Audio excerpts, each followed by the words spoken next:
Sunday morning at Hightower Golf Club outside Augusta. The 18th tee, Jeffrey Whitmore is already 3 down in his own foursome, and the club championship leaderboard is watching. His third drive of the afternoon disappears into the same cluster of Georgia pines, the sound of a $700 driver cracking over a man's knee because he can't find the fairway. If you think it's so easy, old man, hit one. Trip Caldwell already has his phone out, live streaming to the entire club. The other members howl. Larry Dupree doesn't flinch. He's been carrying these men's bags for 41 years. He sets the broken club aside and picks up Jeffrey's backup driver. Mr. Whitmore, mind if I tee it from the tips? The tips. Sure. Why not? Let's make it interesting. 5,000 says you can't even find the fairway. Larry tees the ball high, the way he used to when he was 20 and the whole world was a different color. 67 years old, 41 as a caddy, $3 in his pocket, and one swing that the entire club is about to remember. Larry takes the club back slow, the way a man does who has hit this shot 100,000 times. The sound is not a strike. It is compression, a clean, violent hiss that silences the foursome. The ball starts down the right side, then bends left, a towering draw that only tour-caliber hands can shape. 327 yards, dead center of the fairway. The ball sits up like it was placed there by hand. That's not possible. A fluke. Old man, you got lucky. I got it all, Jeffrey. The whole thing. That was 327 on video. Larry holds his finish, the driver high, as if he has been waiting 41 years to release exactly that swing. Still got the hands. It's all still in the hands. Hit another one, Caddie. I am not paying 5 grand for one swing. Prove it wasn't luck. Larry doesn't answer. He simply reaches down, tees another ball, and addresses it. The laughter from the 17th tee is gone now, replaced by a gathering silence. Larry's hand drifts to his pocket, where a worn photograph presses against his hip. 41 years of $1 tips, of carrying clubs while men who never looked him in the eye talked about stock portfolios. And once, a lifetime ago, a little boy who ran beside him on the range, begging for one more swing. One more swing, baby. This one's for you. We don't have all day, old man. That 5 grand isn't going to earn itself. But the silence around them had changed. From the 16th green, from the clubhouse balcony, faces were turning. Caddies from other loops stood still, watching one of their own. They had seen Larry carry bags for 41 years. They had never seen this. It's just a bunch of caddies and kitchen staff. Hit the ball. Larry placed the second ball on the tee peg. No words, just the clean habit of a man who had buried his whole life and kept walking. By the time he addressed the ball, 20 more members had gathered along the 18th fairway. The Sunday foursome had become a gallery. The second swing was quieter than the first. No one breathed. The ball climbed higher, drew left harder, and dropped like a stone into the neck of the green side bunker. 4 feet from the pin, not on the green, inside the bunker, where only perfect distance control could leave it. That's even closer. How in the... The gallery made a sound, half gasp, half applause, and phones lit up the fairway like fireflies. Larry didn't hear the noise. In his mind, he was somewhere else. A cold room in 1988, holding a boy's hand, watching a monitor count down. Marcus Dupree, 12 years old. Leukemia. The bills that swallowed a tour card and a family's savings whole. You said you'd play for me, Daddy. You promised. Larry's chest hitched once. Then he blinked, and the present came back. The crowd, the cameras, the bet. From the clubhouse balcony, the head pro, Dave Morrison, lowered his rangefinder and stared. Something about that follow-through was older than these old men. He knew he had seen it before. Larry didn't wait. He teed a third ball and swung before Jeffrey could speak. The flight was identical. Draw. Down in the same bunker. This time 2 feet from the cup. For 3 seconds, dead quiet. Then something the club had never heard. Applause for a caddy. This is a joke. Nobody hits 3 in a row. Check his bag. Check the clubs. Jeffrey, the phone's on. He's just hitting it like that. The crowd swelled.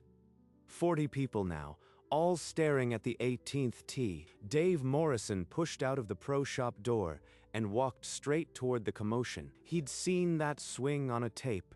A tour qualifier from long ago. The name escaped him, but the shape did not. Where's the pro? Somebody tell me how this is possible. Dave stepped onto the tee. He looked at Larry. The question on his face was one nobody had asked in 41 years. Dupree. Larry Dupree? Yes, sir. Dave Morrison's face changed. The name unlocked 40 years of memory. This man was a 4-time PGA Tour qualifier. 1985, 86, 87, 88. I was an assistant pro at Q School in 86. He shot 64 in the final round. I've never forgotten that swing. The words landed like a slap across the gallery. Tour qualifier. He's carried my bag for 10 years and never mentioned it. That's ridiculous. But the other caddies weren't surprised. They'd seen those hands before, on the range at dawn, when no members were watching. There's a photo in the clubhouse trophy room. 1986 Q School class. Go and get it. A young member sprinted toward the clubhouse, his spikes clattering on the path. The crowd parted for him. Larry didn't move. The borrowed driver rested on his shoulder, and he stared down the fairway as if he could still see the tour he'd left behind. The young member sprinted back onto the tee. Clutching the framed photograph from the trophy room, Dave took the frame and held it up for everyone to see. The 1986 Q School class, and at the center, circled faintly, a face no one had looked at twice in 41 years. Every neck craned. The resemblance was undeniable. The same steady eyes, the same quiet certainty. That picture proves nothing. Anybody can dig up an old photograph. Are you suggesting the club keeps a framed photo of random caddies in its trophy case? This is the real article, Mr. Whitmore. Larry Dupree was here long before either of us. A low murmur rippled through the crowd. The laughter from 20 minutes ago was a foreign language now. This is insane. Larry lowered the driver from his shoulder. He looked at the photograph for a long moment, then at Jeffrey. No gloating, no smile, just the weight of a man who had carried this truth silently for decades. Then, before the tension could break, a golf cart pulled up at the edge of the fairway, and a tall man in a gray blazer stepped out. The club president had arrived. What's all this? I could hear the noise from the clubhouse. Charles, you need to hear this. Larry Dupree, the caddy. He's a former tour qualifier. 4 times. I saw his swing and then the photograph in the trophy room. It's him. Harrington's face lost its club president composure. In its place crept something the members hadn't seen before: shame. Larry, I am sorry. Truly sorry. A man with your hands should never have been reduced to dollar tips and broken clubs. This club failed you, and I failed you. Been a long time, Mr. Harrington. I thank you. Tomorrow morning, we host the Monday After Championship Pro-Am. I am asking you to play as my guest. No caddy bib. Just a spot on the tee with the best this club can offer. A caddy in the Pro-Am. You can't be serious. This is a private club, not a charity exhibition. Mr. Whitmore, I'll decide who plays at this club. And right now, Larry Dupree's name belongs on the leaderboard more than most. A dozen phones still recorded, the whole club watching. The old caddy stood at the center of it, invited to play against young pros on his own terms. He hadn't said yes, but he hadn't said no either. and somewhere in the pocket of that bib, a worn photograph pressed against his side. Without a word, Larry handed the borrowed driver back to Jeffrey and turned toward the Caddie shack. The crowd parted for him, like a fairway clearing, but he didn't see them. He saw only the path ahead. Where do you think you are going? You owe me $5,000. You think you can just walk off? That's enough, Mr. Whitmore. The club will settle any wager.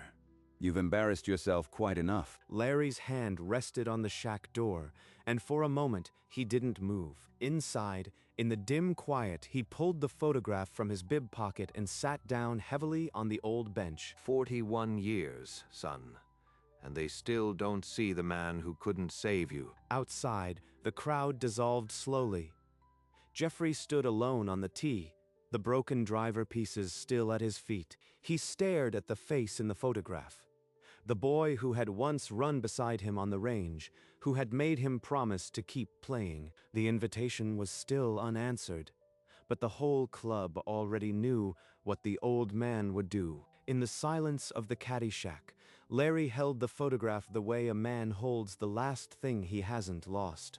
I couldn't save you, son, but I kept the hands you made me promise to use. The day the doctor said acute lymphoblastic leukemia, the world went quiet. Treatment cost more than a tour card could ever earn. Larry sold his clubs before he let them take the house. The local paper ran a small headline: Dupree forfeits tour card as son battles leukemia. And underneath that headline, a memory louder than any headline. A little boy on his shoulders, laughing at the driving range. He stood up from the bench, the photograph pressed to his chest. One more round for Marcus. He folded the photograph back into his bib pocket and walked toward the door. Outside, the last spectators had gone. But Monday morning was already waiting. Larry stepped out of the shack and walked directly toward President Harrington, who stood waiting with Dave and a handful of remaining members. Larry, I was hoping you'd come back. I'll play, Mr. Harrington, for the Caddies and for my son. Harrington's eyes glistened. He extended his hand, and for the first time that day, it was an equal's handshake. You are making a mistake, Charles. He'll embarrass this club in front of real pros. You lost, Jeffrey. He outdrove you 4 times. Just let it go. A murmur of agreement rippled through the remaining crowd. Jeffrey's face went pale. He turned on his heel and walked stiffly toward the parking lot. Tomorrow, then, Larry.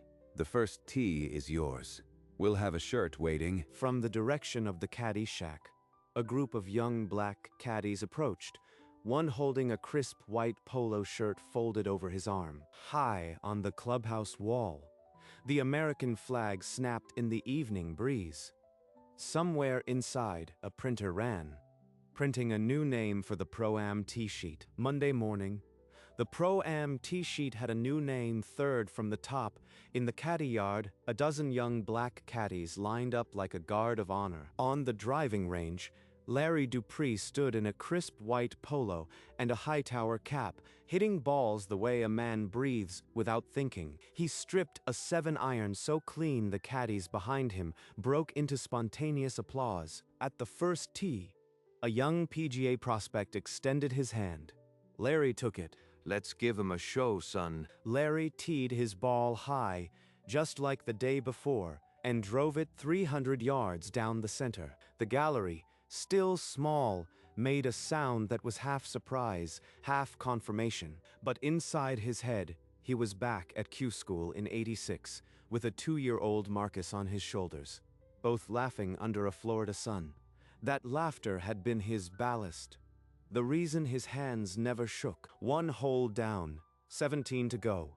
The old caddy was sharing the Pro-Am lead. Through 6 holes, Larry rolled in 3 birdies, textbook swings, putts that kissed the center of the cup. Then on the par 3 7th, as he stood over the tee, the memory hit him. The day Marcus died.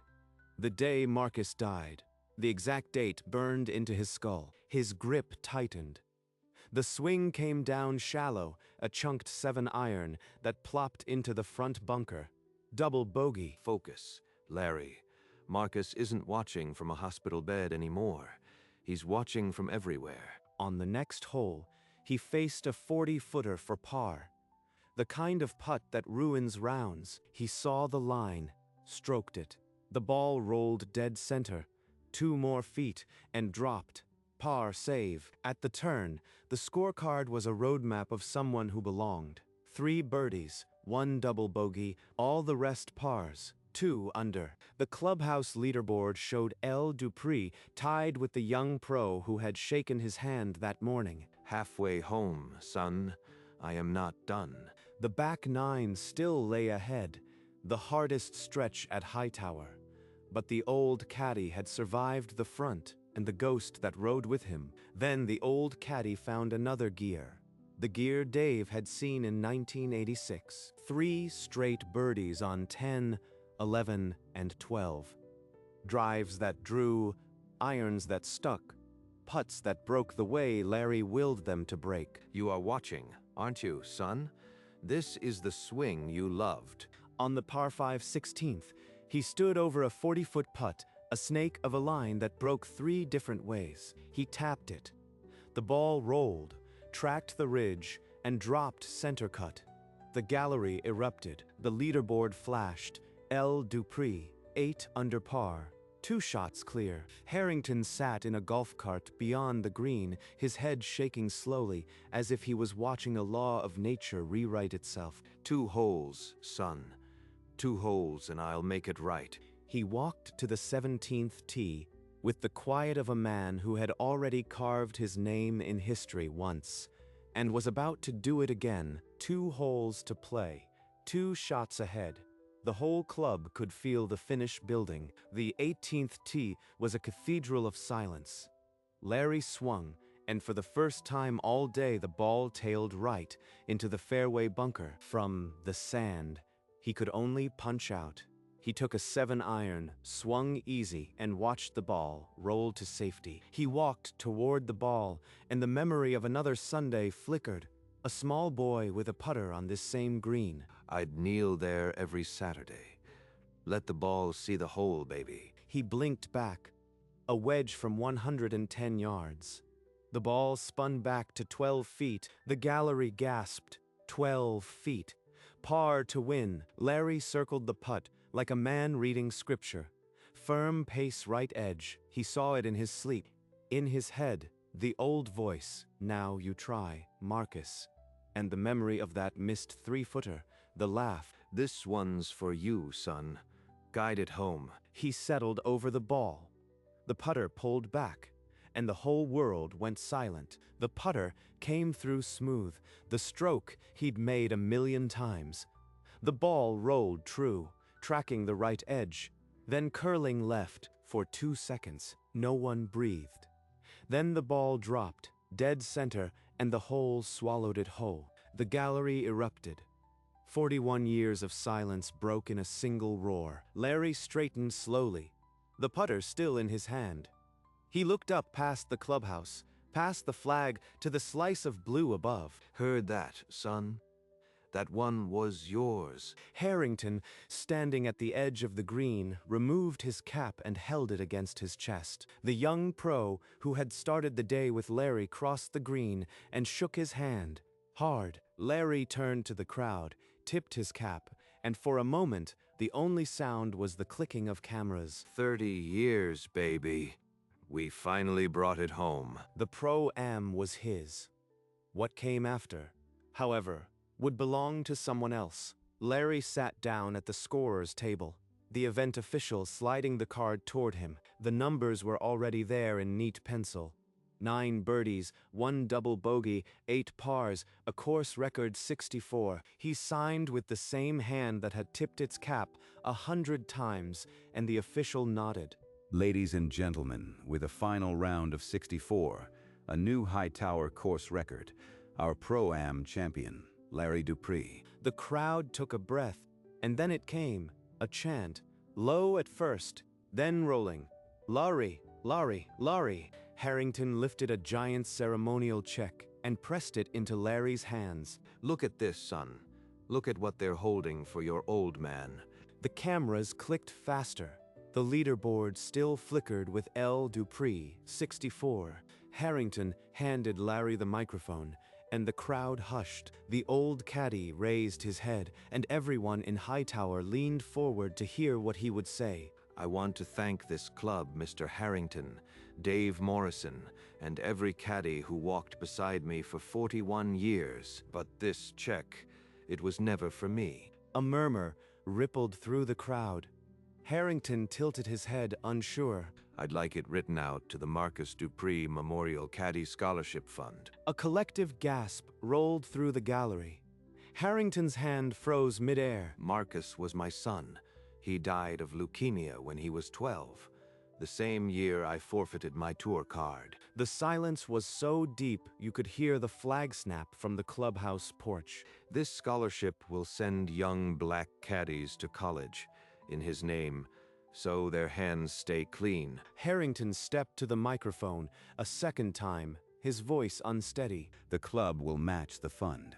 Year 1, dollar for dollar. And we'll hang his name on this wall. From the edge of the gallery, the caddy yard erupted. Young black caddies who had grown up watching Larry shoulder clubs were on their feet, fists in the air. They rushed across the grass, 10, 15, 20 of them, and surrounded him before he could step off the podium. Larry felt their hands on his shoulders, their voices calling his name the way children call a grandfather. Then an older woman pushed through, matron of the caddy family, her face wet. She wrapped her arms around him and didn't speak. He held her for a long moment. The two of them a bridge between generations of hands that had carried clubs and dreams. Harrington hung back, the big check still in his hands, watching something that belonged to no ledger. And from the side, the young PGA pros who had competed alongside Larry began to applaud slow, deliberate, the way champions honor champions. Look, son, they're not clapping for me. They're clapping for you. The scholarship had no funds yet, just a promise and a name. But every caddy in that yard knew it was the most solid thing Hightower had ever built. And as the caddies cheered, the woman in his arms whispered something back. Larry nodded once, and his shoulders finally relaxed. Far from the celebration, the clubhouse bar was empty save for one man. Jeffrey Whitmore sat alone, the television showing the green he'd stormed off yesterday. On the screen, young caddies swarmed the old man. Jeffrey's hand rested on the bar, fingers curled around nothing. Beside him lay the broken driver head he'd snapped 2 days ago.